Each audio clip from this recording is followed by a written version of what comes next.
Welcome to Emmanuel Church's Fruitland campus online. We're so happy to have you here with us today. Be sure to follow us on social media. We have Instagram, Facebook, and YouTube for you to stay up to date with all of our content. Also be sure to download our Emmanuel Church app for you to stay connected. If this is your first time with us today, welcome. We are so happy to have you here with us today. Be sure to fill out the connection card over on our app so that we can stay connected with you and figure out ways that we can best serve you. We also want to thank you for your generosity, especially during this time.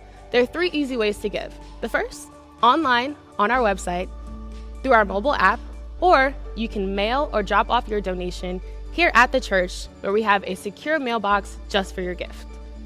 Now let's join Pastor Dana for our latest message on our current series, Waiting Game.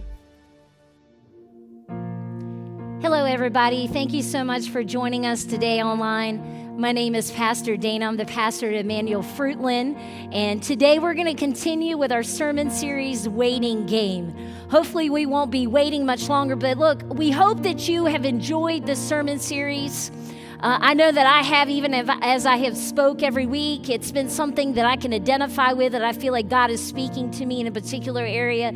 So we hope that you're enjoying it. But today, I'm going to take a different spin to it. We're going to look in John chapter 5, verse 1 through 9. John chapter 5, verse 1 through 9. It says this: Sometime later, Jesus went up to Jerusalem for one of the Jewish festivals. Now there is in Jerusalem near the sheep gate a pool, which in Aramaic is called Bethesda, and which is surrounded by 5 covered colonnades. Look, I just preach for a living. Bear with me here. Here a great number of disabled people used to lie: the lame, the paralyzed. One who was there had been invalid for 38 years. When Jesus saw him lying there and learned that he had been in this condition for a long time, he asked him, "Do you want to get well?" Could you do me a favor right where you're at right now with, I don't know who you're with. You could be driving down the road for all I know. Can you just say that? Do you want to get well? Sir, the invalid replied, I have no one to help me into the pool when the water is stirred.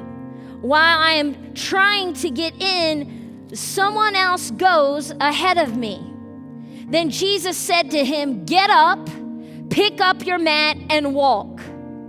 At once the man was cured. He picked up his mat and he walked.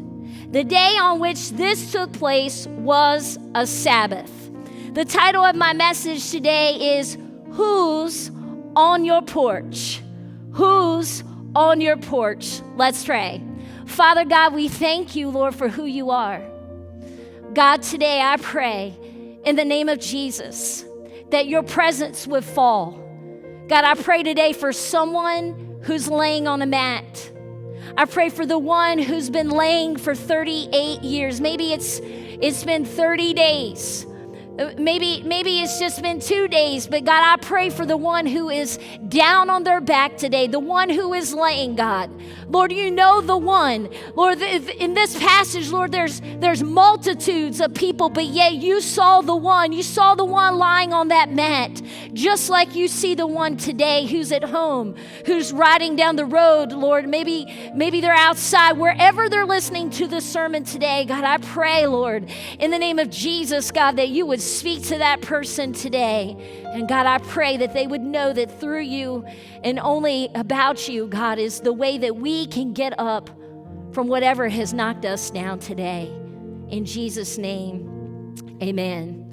Amen. Now, I want you, even right at home, raise your hand even though I can't see you. Comment below. Do whatever you got to do to answer this question for me. I want to know, anybody out there who's a morning person? Morning person, go ahead and raise your hand. And I want to know, how many of you are night owls? Stay up all night long, can't get up in the morning? Yeah, those of you. And so the night owl people, you know what I'm talking about when I say this, that those morning people will drive you absolutely crazy. It is the kind of people who, as soon as their eyelids open, as soon as their feet hit the ground, they're going 100 miles an hour. They're always perky, always have this great sense of humor as soon as they get up. Now, I know what you're thinking. You're probably wondering, Dana, which one of those are you? And I would like to say that I am definitely a morning person, but I want to share with you a little bit of how my situation has changed. You see, before the whole COVID-19 mess, I would put it this way. I would say that I didn't mind waking up in the morning early. I would get up about 4:30 and hit the gym around 5. And it's just something about getting up early and getting something done. Now, I wouldn't say that I'm necessarily a morning person until I've had about 2 pots of coffee. Like, somebody out there hopefully can identify that I don't start talking till at least I have, half a pot in me until I can open up one eyelid with a half a pot of coffee. Then I'm a morning person. But this is how it was before COVID-19, and I would go to bed probably around 9 o'clock. I would be out because I would get up so early. But something happened in the middle of all this waiting, in the middle of the whole COVID-19. I found that there was no need to get up that early. Like, if the gyms are closed, why couldn't I just sleep in? So what began to happen, and this bad habit that I have gotten into, is I become a night owl. And about 9 o'clock, I can't wait, and that's when I perk in gear, and everybody's settled down for the night, and it's called going up in my room and getting into cozy bed with my fan blowing full blast. How many of you out there sleep with a fan? I love my room cold. It's something about being nice and cozy, and I get in my bed, and I turn the TV on, and then I've got this bad habit of watching some Netflix at night, and I always say to myself, I'll just watch one episode and then I'll go to sleep. But one episode turns into like 5 episodes. It's going on midnight. I turn the TV off and I am wired, y'all. Like, I am wired. It takes me forever to get settled. But what happens is that alarm clock starts going off. About 5:30, 6 o'clock, I hear the alarm clock going on, and I try to get up, and I look over to my right, and there's my dog laying upside down, y'all, in between my husband and I. She's out. Look, he's sleeping. It's so cozy and dark, and it just feels so good, and the fan is working overtime, and it's so comfy and cozy. I don't want to get up. That's the problem I've been dealing with while I've been waiting for the whole COVID-19 to pass. I feel like many of us are there today. Maybe you're not comfy and cozy in your bed. Maybe you don't have a hard time getting up right now. But know this. Know that maybe in your situation, you feel like you're still laying there. Maybe it's a problem, a circumstance, a situation that you have found yourself laying in. That you have found yourself waiting for God to answer the prayer in which you've been praying, maybe you're waiting for a particular door to open. The point is, you have found yourself lying there waiting, lying in your hurts, lying in your disappointments, but you are lying. And what happens is, after we've been lying there for a certain amount of times, and after we've been waiting, oftentimes what we will find in our life is that we will begin to create this environment where it's like, I've been waiting for so long. I guess this is just the way it's going to be. I've been lying here so long that I guess God's trying to tell me that nothing's good is going to work out right now in my life. I've been lying here so long that I guess I'll just get comfy. I guess I'll just get cozy where I'm at and just sit here and kind of lie here and just kind of wait. And I feel like many of us have kind of given up on whatever purpose and whatever direction God has for us, and we're waiting and we're sitting there, and we have made ourselves nice and cozy. We've got this environment working, whether we want to or not, where it's this survival mode mentality, where we're not dead, but yet we don't feel alive. We're just trying to get by, if you will. And that is exactly what is happening in this particular context. We see this man who is lying on a mat for 38 years. The Bible tells us that he's at this place called the Pool of Bethesda. And the Bible tells us that every once in a while, this sprout would spring up in this body of water. And it would happen maybe once a year or so. And when it did, people would walk into it and they could jump in and they could be healed. And this man is waiting. He's close enough where he can see people go in. And he knew that when he saw that sprout come up, he knew when the water stirred that something was about to happen. But yet he still sat there lying on his mat. And in this setup, if you will, I'm trying to give you the feel of what's taking place here. But in this particular context, we see that the Pool of Bethesda was designed to be an area for the lame and the blind. And they would congregate, if you will, on different porches. And they would try to survive while they were waiting. On one side, we see that there was lots of movement. On one particular side, we see that they're near a sheep market industry. That's what's going on. There's productivity going on. There's movement. There's businesses going. Children are playing. But yet on the other side, we see these people who all have something in common. There's some kind of issue that they have, and they are congregating together on a particular porch, and they're sitting, waiting, and they feel stuck. The Pool of Bethesda was a holding place, if you will, for people who were not dead, but yet did not feel alive, stuck in a state between not quite being well enough to enter into the commerce and the life and the happiness going on around them, but yet not dead enough to be in a cemetery. They are stuck. You know, I feel like when we're waiting and we're lying on that mat, you know, maybe it's been something that has happened to you that has really knocked you off your feet. And you don't know if you can get up. And you're sitting and you're waiting. Maybe you're waiting on an apology from a person. Maybe you're waiting for God to just come and speak to you right where you're at. I don't know what you're going through, but I feel like someone is waiting. And while we're waiting, it's so important, the environment that we create while we're waiting. And as these people are waiting, they are on porches, y'all. And their issues have them on these porches. I'm talking about issues. Have you ever met someone who had an issue that are known for their issue? Like, people who have issues have they find it very easy to find other people who have issues. Like, if a person is a negative complainer, it's not going to take them long to find someone else. I've seen it for years, and even in the churches, come on, where it doesn't matter what size church you're in, they will find the other person who are going through the similar issue as them. And many of you have allowed yourself to be identified by the issues in which you're facing. You identify, and what we do is we take our issues with you. You take your issues with you no matter where you go. I want you to know that these people all had issues, and they soon found that the people who were congregating around the man was other people who had similar issues. Look, think about it. In the Bible, oftentimes we are not given names of people, but we're told about their issue. For example, we have the woman at the well. She didn't have an issue. She was the woman at the well. Lord knows she had issues. Come on.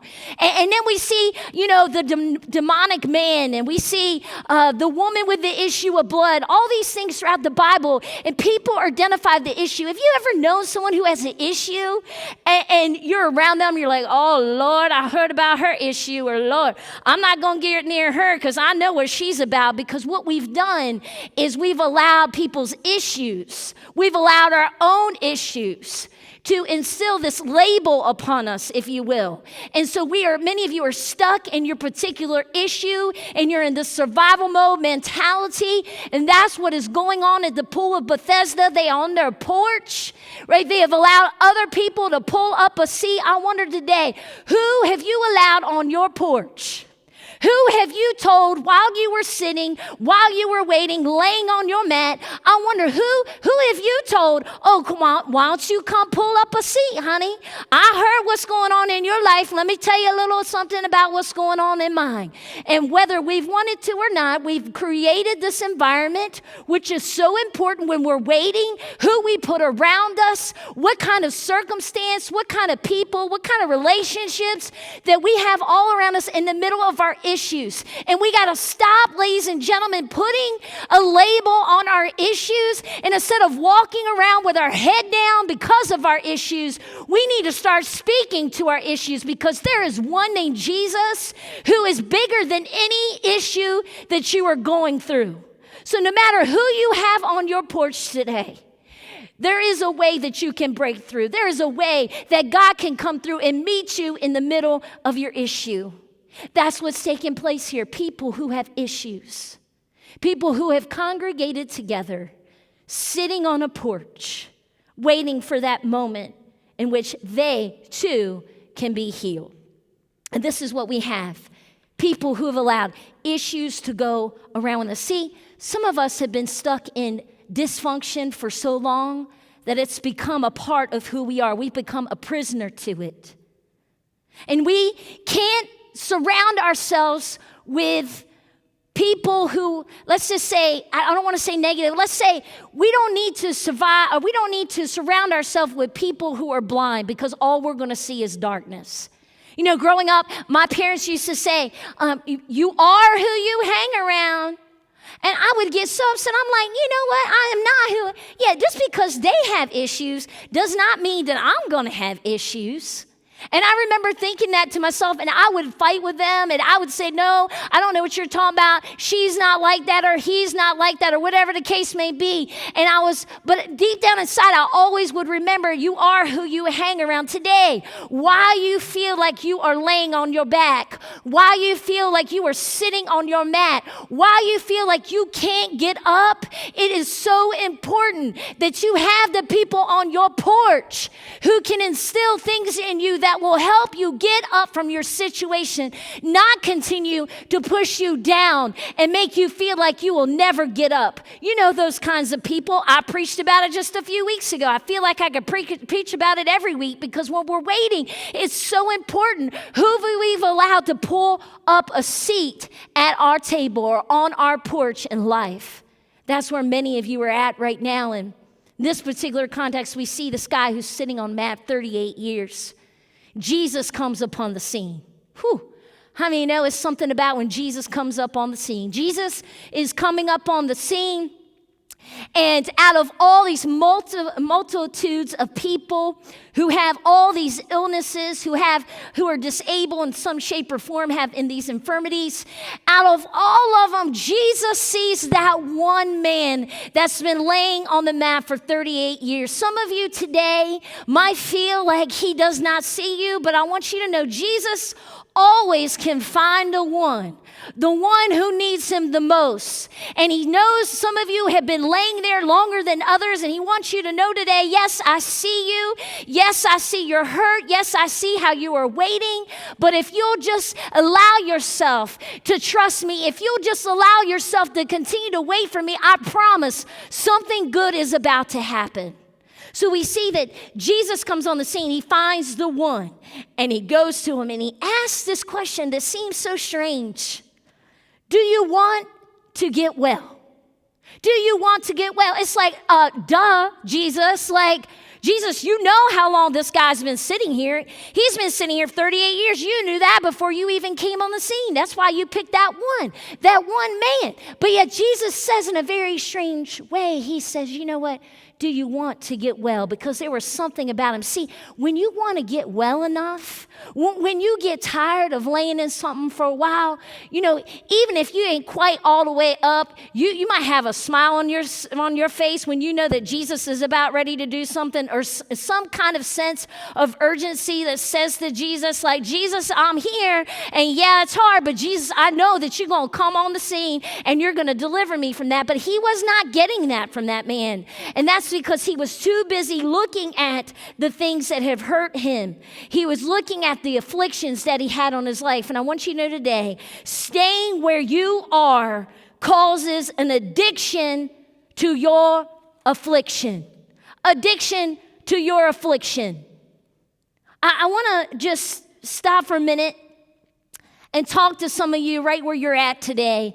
I know you're thinking, why in the world is Pastor Dana wearing this blue sweatshirt, jeans, and some sneakers up on this stage today? It's because I wanted to dress appropriately for the occasion today and let you know that we have been caught up so long and we become so cozy like I am today, sitting in the middle of our affliction. Can I just go there for a minute? What we've done is we've sat on our porch in our rocking chairs. We have pulled up the blanket, because y'all know it's been a little chilly outside the past couple days, hasn't it? And we just sit here, and what has happened is we've been waiting for so long on our porches, okay? We've been waiting so long on our porches, y'all, that we've kind of enjoyed, if you will, where we've been, where we're sitting. Like, we might not want to let people know it, but we become nice, cozy, and snuggled up on our porches with some people that we've allowed to pull up their chairs on our porches. And we are sitting here and we're addicted to our affliction, meaning this: we are looking at our wounds. Oh, Lord Jesus. Did you know what happened to me this week? I had this situation happen, and this person said something to me. Can you believe that they said that to me? Like, can you believe? And before we know, we have these people around us who are joining in. And it's easy to talk about how bad it is, isn't it? And we sit here and we're just cozy. Like, we're just sitting back. And I should have brought some snacks up here because y'all know I like some Doritos. Y'all know I preached sermons up here before. Doritos, maybe some Cokes up here, That's another problem I've had during COVID-19. That'll be another sermon, y'all. I promise I'll come back maybe 20 pounds skinnier when all this is over. But in the meantime, I've become, even myself, comfy and cozy in the middle of my waiting. Can I tell you that this man had sat on his mat with his blanket up around him, close enough to see other people go into that pool, other people go and get healed, and yet he could have, he could have done something, y'all. Like, he could have just scooted himself up a little bit each day, or a little bit each year, for that matter, till he got close enough that when it was the appropriate time, he could have also went into that water and got healed. But yet, he became so comfortable in his seat. That's where we're at right now. We got our blanket pulled up. We got up on our porch looking at everything go by, talking to everybody about how bad it is. And Jesus comes up on the scene.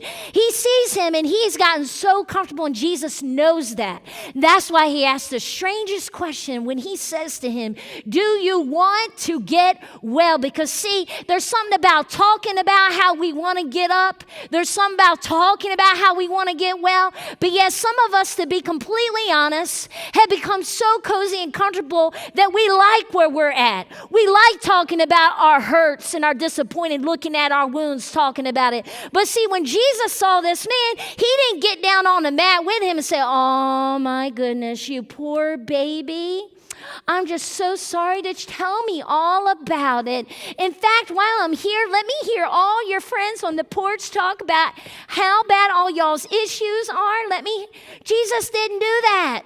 He said to him, do you want to get well? He's saying to you today, hey, you so comfy and cozy. You so much going around talking about everything, about how much you're sitting there waiting. But the fact of the matter is you become addicted to your hurts. You become addicted to your wounds, and you like showing it to other people, and you like talking about it. And yeah, you're sitting, but God is saying, give me something to work with. Give me something that lets me know that you are tired of waiting. Give me something that knows that you have not pulled up that seat and put that blanket over you. Let me know that you're willing to do something while you wait.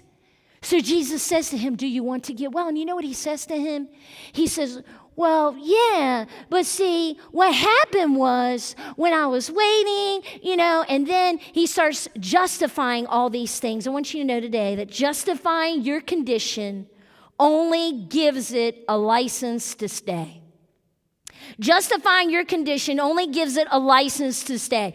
You cannot expect God to do anything if you keep justifying your situation. He kept trying to blame it on somebody else. Come on, some of you are sitting in your rocking chair, sitting on your porch, talking about how bad it is, and you have not got up. You have not stopped running your mouth yet, talking about how bad it is. And God is saying, look, if you want something bad enough, you're going to get up. Stop justifying.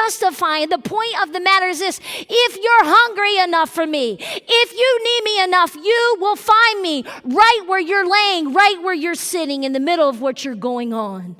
He's looking for the ones who are ready to get up. He's looking for the ones who don't want to sit on that porch anymore. I wonder today, not only who is in your porch, but I wonder, do you want to get off your porch? When you want something bad enough, you will find a way, not an excuse. When you want something bad enough, you will find a way, not an excuse. I think about times in my life where I've sat in the chair where I've been waiting, and I've rehearsed my hurt, and I've rehearsed my pain, and I've allowed other people to pull up, and we've even compared notes. We've compared notes, and see, it doesn't take much for somebody to talk about how bad it is. And before you know it, it'll be contagious in somebody else. And so then we feel good because we don't feel alone, because we've allowed other people to join us to talk about it. But if you want something bad enough, it doesn't matter how long you've been waiting. It doesn't matter if your back is against the wall. Doesn't matter if you're lying on your back. Maybe you've been so hurt. Maybe you have nobody on your porch. Maybe you feel alone today. Maybe you feel like no one cares today. Maybe you feel like there's so many people with so many needs. How can God see me? But see, when you've had enough, I'll tell you what, sometimes it's hard to preach at a camera in an empty room, but I want to tell you something today. When you've had enough, it's like when my kids are fighting and I finally get to the point where I let it go and then I just kind of blow up and say enough's enough. You see, that's where you've got to get, because when the enemy has us down, when the enemy sees that we're sitting there, when the enemy sees that these doubts have filled our mind, when the enemy sees that there is no way for you to get, when the enemy sees that you're lying flat on your back and you don't know how you're going to get up, when we sit there and we rehearse that there's no way we'll get up, but when we get sick and tired of it, when we have said enough's enough, when we get to the point where we say, hey, I got to go get my blessing. Excuse me, I'm coming through. Excuse me. I don't care who's in my way. I don't care what kind of issue they got. I got to get to my Jesus, because when I get to my Jesus, see, he sees past my issues. When I get up and I put forth some effort, I know that God sees that. Yes, I might be waiting, and yes, it hurts, and yes, I might even have a lot of scabs, a lot of wounds, but there's something about when we continue to want to get up, when we've said, I've had enough. I want to tell you today, you need to pick up your mat. Better yet, you need to get up. Get up from your problem. Get up from your situation and let God, the one who is the King of Kings and the Lord of Lords, let him fill you. Let him do what he needs to do, but you got to get up. You got to get up. You got to make up your mind today. I want God's promise, and I want it more than I want to sit there in my hurt. I want God's presence. I want him in my life. I want his promises. I want to believe that he's coming through in my situation. I don't know what you're going through today, and I know that you might be sitting there waiting, but you've got to position yourself and get ready and start speaking the promises of God even before it takes place. Even before it takes place, you got to put your head up and say, you know what? I am a child of the King. He is the King of Kings. He is the Lord of Lords. He's my provider today. And I don't have to lay on a mat. I don't have to sit there and talk about how bad it is, because that's not going to do nothing. But when I start telling him how much I love him, and I'll do whatever I can do to receive that blessing. Today, you got to get to that point where you want to do whatever you can to get to the promises of God that are waiting for us. Will you pray with me today? Lord Jesus, I thank you for the ones who are listening today.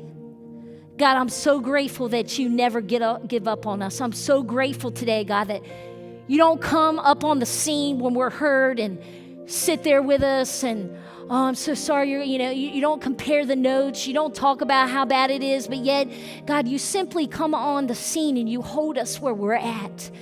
You put your arms around us, God, and you encourage us. And you're asking somebody today, do you want it? Like, do you want it? Or have you become so comfy and so cozy and so used to it and so in this survival mode that you forgot all about him?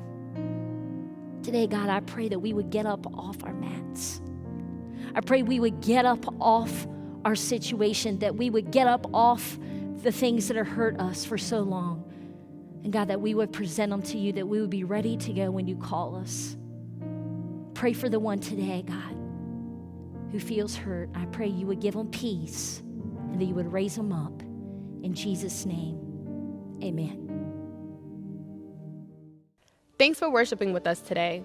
We hope you enjoyed service. If this is your first time accepting Jesus as your personal Savior, or you're rededicating your life today, welcome to the family. We'd love to stay connected with you and help you along your faith journey, so be sure to mark that decision on your connection card. Also, if you tuned in late, it's not too late for you to fill out your connection card. We want to stay connected, especially during this time, and find ways that we can best serve you. Until next time, have a great day.